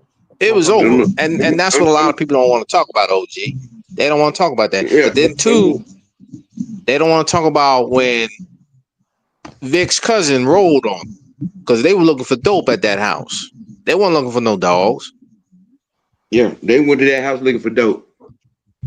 And he the one got caught. See, for all of those that don't believe that Arthur Blank takes care of his people, a lot of y'all forget that Jonathan Babineau got caught with 13 pounds of weed and didn't do damn. Didn't do not one bit of time. Nope. Not one bit of time. Because he told Arthur the damn truth. There you go. That's it. He didn't do damn day. He didn't get that. He paid $150,000 fine and took his ass to practice. So can we all agree that this fan base wants to be entertained more than win games? Of course. Come on, man. You and I can, all of us can clearly see that. That's always been the shtick here. We could have told you that 20 years ago. So since Michael Penix got a do-rag, now everybody want to say a do-rag season. Bruh. J-Dog, hold on now. My thing with Michael Penix, bruh, is that, and I know it's gonna happen. Because they want him to be the current personification of Michael Vick, and we keep telling people he's not a mobile quarterback. He is a pocket passer, and just hold on, just the minute he don't run around, it's gonna happen. They gonna turn on him. Oh yeah. they're gonna turn on him. Yeah. And I've called people out on this, bro. I've really called people out on it because the minute he doesn't perform the way they want him to perform, they gonna turn on him in the New York minute. And we've all discussed this. Google They Desmond gonna do Ritter. it. Yeah, Google Desmond Ritter. They turned on him Shit. in witness. You remember when they were like, when they were so mad at Mariota? Yep. Play Ritter. Put him in. We What want to else? see Ritter. We want to see Ritter. Yep. I remember that. They flipped on him quick.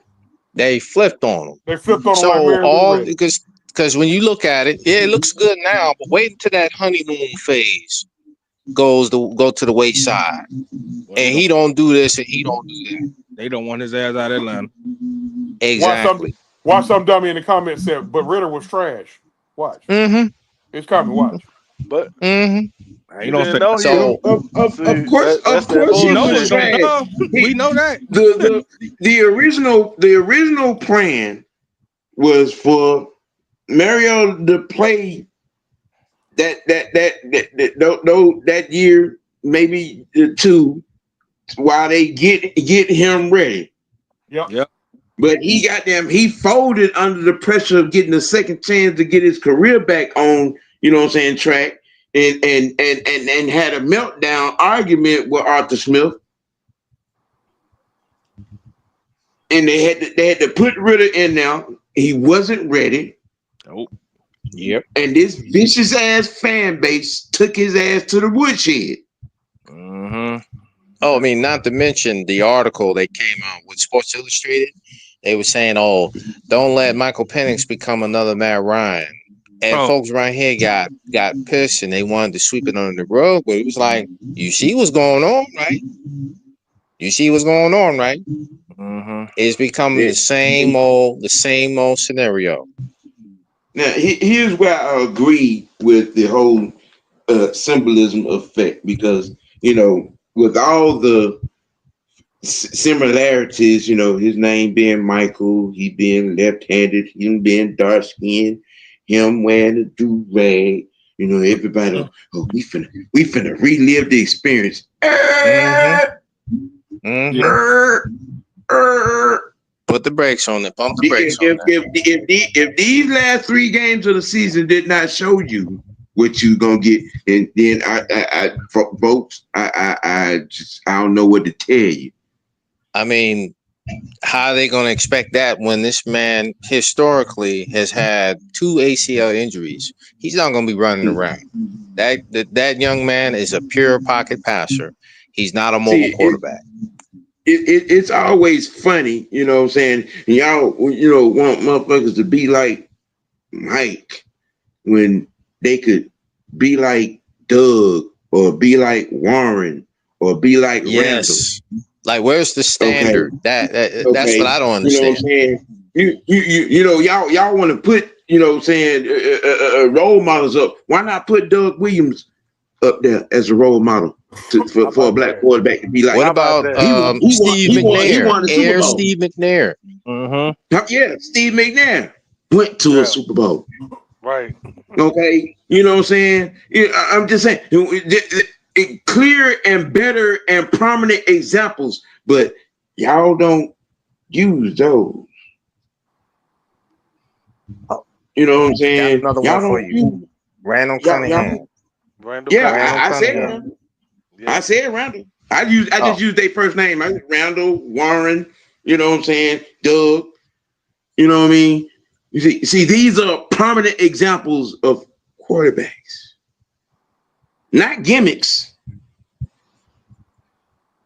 Quarterbacks. Mm-hmm. Doug Williams won a Super Bowl. Mm-hmm. But I get it, you millennials are out here, you know what I'm saying? Michael Vick is all y'all know, you know what I'm saying? Y'all don't know nothing past 2000. You know what I'm saying? A lot of y'all don't know nothing, you know what I'm saying, past 2000. And so I get it to a certain degree. Ignorance is bliss. Uh-huh. As they say. Go ahead and put that comment that Leo just put up. He hit it on the head. Hit it on the head. They don't want the boring quarterbacks, but you see, the problem is the boring quarterbacks have won more Super Bowls. That's the thing. Boring. You want flash, dash, and no results. But guys that come in here and actually make this franchise a contender, talked about as being in the playoffs. That's boring. Or you put almost unattainable expectations. You got to carry the whole damn team. You got Matt Ryan got guys that coached during his time here jobs. He got guys paid. Plenty of guys paid, even guys who didn't deserve it. He got them paid. Who did Michael Vick get better? Who did Michael Vick make better? Who got paid? Who got a job because of Michael Vick? Who got paid because of Michael Vick? Them strippers at Matty City, bruh. Sam, I'll give you another one. Matt Ryan had it so cold. He had it so cold that he was advocating with the NFLPA to get practice players more money. Yep. I remember that. Yep. But see, people don't want to. They don't want to have that conversation. They don't want to acknowledge that. Especially the Black Lives Matter organization, the little what was it? His little foundation that he put out here in Atlanta that he gave $500,000 to. A black woman runs that organization. Yep. When I mentioned what about him giving $500,000, the person wanted me to damn near go to school and show proof, receipts. Hey, I should have been in on a damn deal. That's all you gotta do is Google. All you gotta do is Google. Yeah, Google the check that he gave Emory for the neonatal unit at Emory Hospital. Oh, it was Google millions of dollars.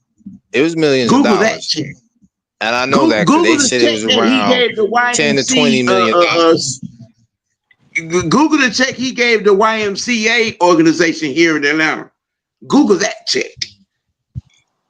And Children's Hospital too. Oh, the amount of money that he donated to Children's Hospital, man. Matt has done a lot of good things for this town. He gave Exodus $15 million. Google that check. And the thing about it, as fucked up as y'all treated him, he's still here. He could. Yeah, he's still here. Oh, yeah. So about that. So it was a video. I think the Arthur Smith was here. They was doing a mic'd up. He was at the training camp. And y'all don't believe it. I looked at the comments. This the shit that really made me like wonder. That's what I heard. Oh man, if Matt Ryan, he's there because he don't show the team how to blow leads and all. Man, get the hell out of here, man. So now he can't come to the training camp now. He can't come see his former team practice. Like hell, man. Again, as you can see on the screen, the hypocrisy of judgment of Matty Ice. Some people they will in this, sit up this there and ride Kyle mind Shanahan's jockstrap, right? But this guy, Kyle Shanahan, Kyle piece of shit-a-hand, as the OG would always say, this man since 2017 has blown 18 double-digit leads. But they will defend that man to the death. I don't get it. Now hold on, just a number now. Remember the number. 18 double-digit leads since 2017. And say stuff like Kyle Shanahan made Matt Ryan. Julio Jones made Matt Ryan. But you see, that's another thing too. That's another thing. When I hear people say that, and I will ask them, okay, if Kyle Shanahan was that cold, how come he didn't get a head coaching job until after he left Atlanta? I thought guys who were really about that, really that cold, would have a coaching job beforehand. How about that? How about this? Why he ain't coached another offensive player of the year / MVP? Let's look at his laundry list of quarterbacks not named Matt Ryan. Robert Griffin III. Yep. Brian Hoyer. Who he destroyed. Johnny Manziel. Yep. Jimmy Garoppolo. Jimmy G. Yep. Trevor Lance. Yep. Need I say anything else? Brock Purdy. Brian Hoyer. Oh my God! And he destroyed so many good teams with John Lynch. Man, there have been a couple of those Niners teams that had at least a top 5 defense, Yeah, and you shitted it away. You frittered it away because he's a because you didn't creature. want to run the ball. Not in No, one because Super Bowl, he's a not creature of 2 habit. Super Bowls, but 3. 3. Yeah. This man is the modern day Marty Scheinheimer, man. Listen, Hey man, don't disrespect Marty like that, man. my partner, I'm just saying, man. Don't do Marty like my that. partner, who's a Patriots fan. This is how he said. This is how you end any conversation when it comes to Matt Ryan. This is a Patriots fan. He said, "Always remember, men lie, women lie, but numbers don't lie. Don't lie. Yep. Ain't no Tell such story. thing. Ain't no such thing as no." When I hear people say empty stats, you're only saying that because you know a fact has refuted your dumbass opinion. So, so you come up with that cornball ass simple ass shit. Ain't no such thing as no empty stats No. because you got somebody on the other side trying to stop you. Don't be dumb. Don't be stupid. Don't be idiotic. Or they use the term garbage time when Ain't they no don't such thing. even know the full term garbage time. Garbage time is when you haven't had not one lead during the duration of the game. Not one lead. Not the first quarter, not the second quarter, not the third quarter, not even through the fourth quarter. You ain't had a lead at all. This the shit that pissed me off. Some motherfucker had nerve to say I'll take Desmond Ridder over Matt Ryan. I said, shut the hell up. Just shut the hell up. Don't even talk. Yeah. Oh Yeah, hell that's no. Don't even yeah. talk no more if you believe that. That dude is No. I'm just saying, excuse my language, but that dude's a fucking No. idiot. That's some bullshit. Hell no. Yeah, he's an idiot. If any idiot believe that, bro, then you need to go. He's an idiot. You need to Yeah. go cliff, bro. That's all that tell you. Your Yeah. privilege is anybody that says His that mama, stupid ass shit. his mama should have swallowed him. No. I'm sorry. Yeah. I said, bro, what alcohol are you drinking on, bro? I want some of that. You can't talk no more. You say that stupid ass shit. Don't say nothing to me. Don't ever say Some of the most heated discussions I done had on social media been about Matt Ryan. Right. Well, I done had to get real indignant because folks, when they get dead set on their opinion about a person, and then you keep hammering them, when you keep making them look like a fucking dumbass, no, actually they make themselves look like a dumbass. But when you show them, but when you show them how they're making themselves look like a dumbass, then they can't do nothing but lash out with insults and say and do dumb shit. And now we got a different conversation. Cause see, now you ain't finna tell me you ain't finna tell me get another man dick out of my mouth. Cause you can't come up with no intelligent conversation. So now I'm finna go to your shit. So, but look, man, some of my most heated discussions been about Matt Ryan. And the person who said that, and y'all know exactly who I'm talking about, and he will remain nameless. Sam, you know what I'm talking about, don't you? He already know. You better not be talking about egghead. You better not be talking about no damn egghead. No. About him, man. Oh Lord. No. I don't know. Man, I he don't know just what's as going bad on. as when Stephen A. Smith used to make stupid comments about Matt Ryan, bro. I don't listen to that moron, man. I don't pay him no attention.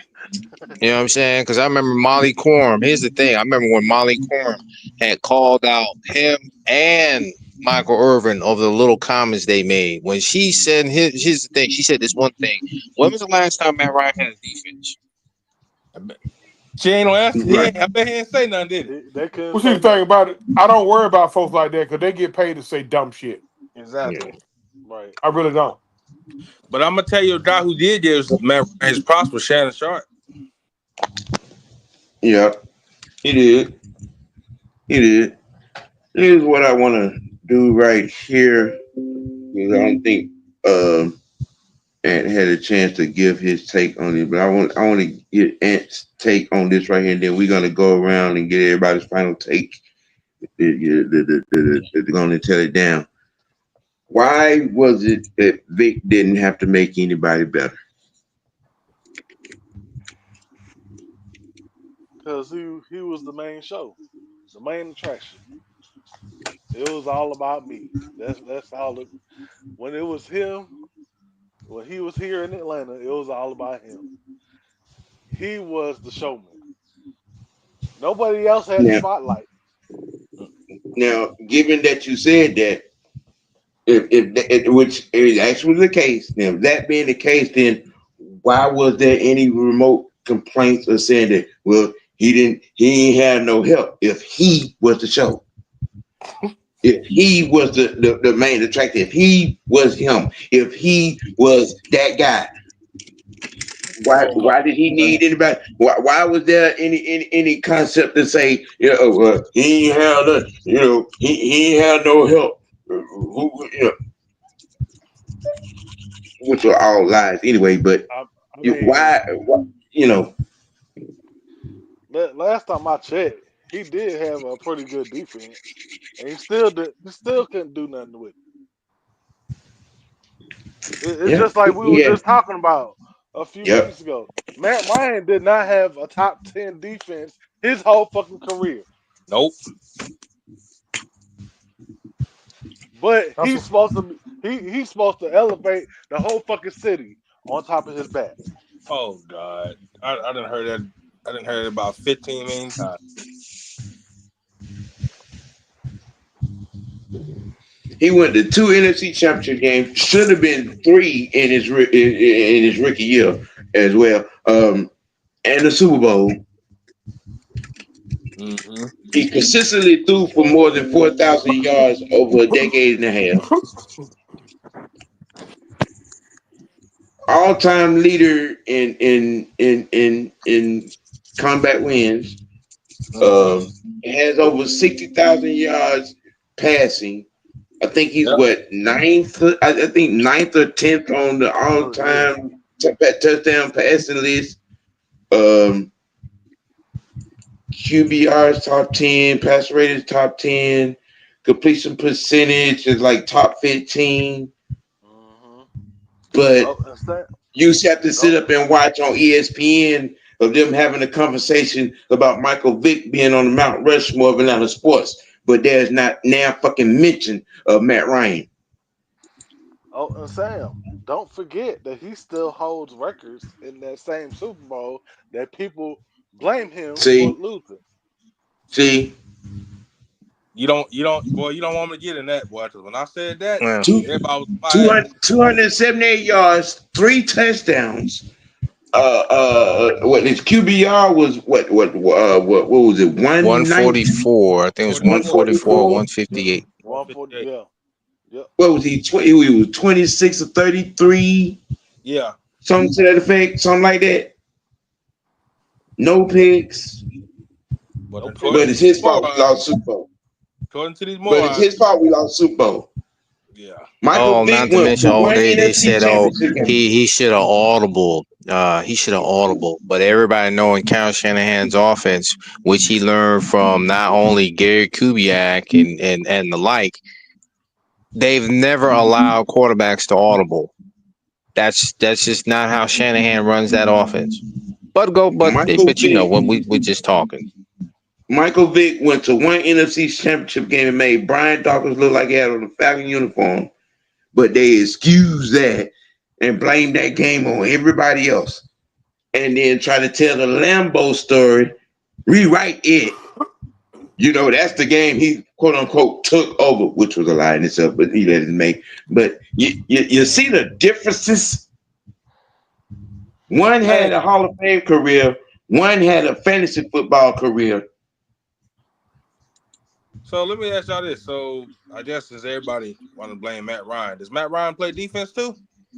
Yes, Oh he no, does. he don't play Oh, he defense. just I mean, that According defense to was them, he 20. does.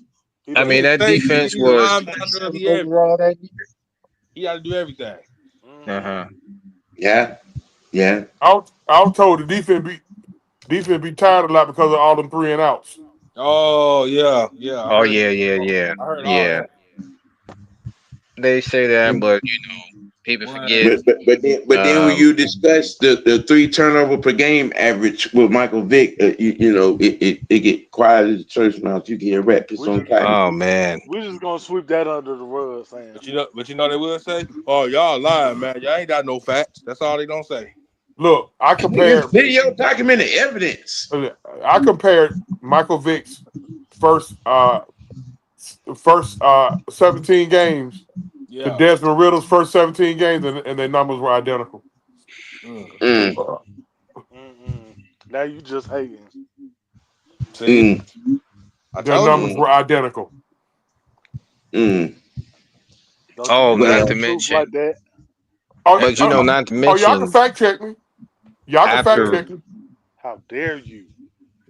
what? But here's the thing: after Marcus Mariota had took over as a starter, and Marcus started having problems. He has some good spots, but after he started having major problems, we started seeing people on Facebook saying to Matt Ryan, "Oh, I apologize. I'm sorry, Matt. Nope. Oh, he said, please come back."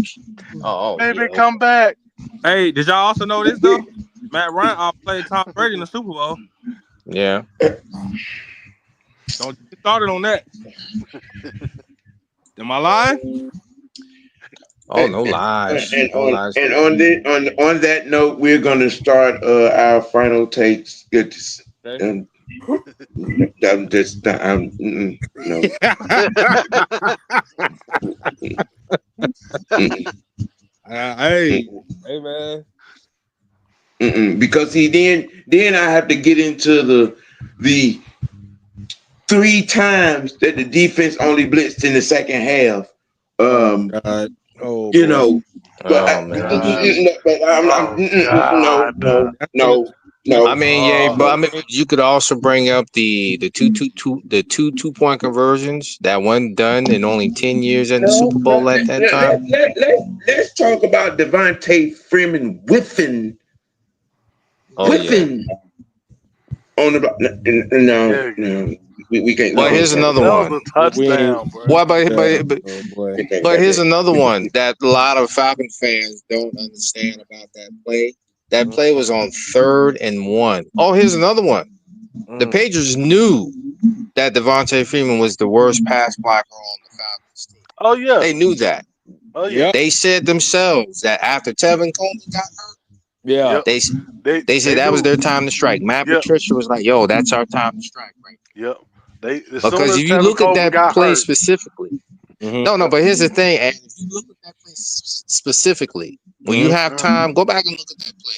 Why was Devontae looking at the left? He turned his head to the left 3 times, bro. Oh my God. But I still trying to figure that shit out. No, we're not gonna do Nope. that. We not doing it. No, We not I'm finna just do it saying. tonight. I'm just we're not Nope. gonna do saying. that. No I'm sir. We're just not saying. gonna do We that. got to be honest here. We have to. We're not We doing got to that. be We're not. honest. Nope. No, Sam ain't no. doing it. You What all about running? have to I'm just saying. We got to be tune in on honest. Friday. Tune in on Friday. We got to be honest, man. Falcon What about Friday. running Hey, Alex man. Will be Mack? at the Hey, new I'm time. just saying, Sam. I'm just saying. That's Falcon my Friday gonna be at job, the new player. That's time what I do. at I 3:30 got on to be Friday. honest, We ain't man. doing that. No, 3:30 on we're not doing Friday. that. We're not doing that. I We're got not one. doing that. No, I got one more. Hey, they no, I not got ready one for more. that. They not I ready got for that. No. I got one more, That's my and we can shut job, it down player. on this That's one. what I do. Y'all And see, oh, no. we can shut it We're down not on this doing one. it. I got one more. what's How that? about running Alex Mack out there on a broken leg, knowing he had been sitting for almost an hour? Mm. Nope. Oh my. Hey, Now yeah. we can go home. Um, Yeah. just shut your mouth. Just shut up. Okay, I'll Just shut shut up. it. He ain't got. Just don't say a don't say another word. Oh my God. God damn. Falcon Friday will be at 3:30. Oh, It will no longer be high noon. It will be at 3:30, possibly 4. I'm just I quite definitely independent. stand for that. That's gonna be the going time from here on out. The same for Mad Monday with the OG. New time is 4:30. The T is gonna stay right here until after the draft, Yeah. and it'll be going to the afternoon as well. Job changes, time have changed. So I'm gonna keep y'all abreast of it. That time switch may happen sooner, but for the foreseeable future, it's set for after the draft. Um, with as far as programming is concerned, um, uh, once again, I like to tell everybody that tunes in, I appreciate you guys for tuning in. I appreciate you guys for showing up. I appreciate you guys for supporting Mr. White Network. You know what I'm saying? I love you guys. You have no idea, you know what I'm saying, how much I appreciate you all tuning in, you know what I'm saying, to hear my thoughts on anything sports related, whether it be Braves, Hawks, Falcons, you know what I'm saying, or telling somebody to kiss my fucking ass. You know, you know what I'm saying? It's just, I appreciate you. Appreciate you. And on that note, unless anyone else has anything substantial you want to throw out there, not any more bullshit. Uh, uh, Well, I Talk mean, about I can say on one final note, man, as OG Sam would say, man, we appreciate everyone that tunes in to the network, that tunes into every facet of, Atlanta Sports Nation, from Mad Mike Sports to the regulators.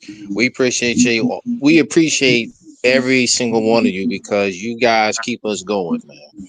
We appreciate that. We got a lot of love for y'all, man.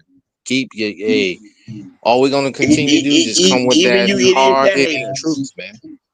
even you idiots that hate us, we love you too. Oh yeah. Well, but Sam, you know what they say. Sometimes your biggest haters are your biggest fans. This Now, is true. I'm gonna This close is it out. true. I'm gonna help my buddy close it out, and I'm gonna leave y'all with this. First of all, y'all make sure y'all hit them buttons. For those who haven't hit them buttons, man, make sure y'all tap into Mr. White Network. Y'all can find me on my channel, True Sports Entertainment, or the channel formerly known as Truth TV. Um, my schedule will be weekend recap on Monday. Well, we still got to nail down a slot for midnight with the OGs. Yeah. Me and my man OG Mr. White, and on Saturdays we do exclusive World of Wrestling where we do a wrestling recap. And unless there's pay-per-view, the recap will be pushed till Sunday or Monday. But the last thing I want to leave y'all with the Falcons down, with New England being down 28-3, the Patriots had a 2% chance of winning the Super Bowl at 500-1 odds. One dude put $115 on the Patriots to come back and win after being down 28-3 and won $65,000. Over 2 Yeah, million you people. told. Yeah. Over Folks made a two. lot of money off that game, and I can tell you another one, OG. When it on the other side, one of when I was at my job at that time, Falcon, you had a couple Falcon fans that were on the losing side when they bet their money. One of the guys was so mad because he drove the buses. One of the guys was so mad that he left the bus running and left. He left the workers out there for about an hour and a half bro, what the hell? God because he had damn. bet a lot of money on that game. He That's bet a your Well, lot of dumb money ass. on that game. That's your well, at the dumb end ass of the day, What fault. a stupid ass get. Right. That's your I dumb ass fault. wasn't trying to bombard y'all with that, but Yeah. just want to let y'all know that sometimes it be bigger than the game. Go ahead on, Sam. Oh Close it yeah, on out. much bigger. Yeah, y'all. Yeah, man. You got to keep it A, man. gotta keep it dirty, man. Most noble, you gotta keep it real with yourself. Let your next choice be your best choice, ladies and gentlemen. This is the OG, Mr. White, aka the Teflon OG with the franchise, with the statistician behind the scenes, Rashad, with the young knight, Yes, and my sir. good brother, OG Truth. We are all saying good night, y'all. Good night, y'all. Good night. Peace.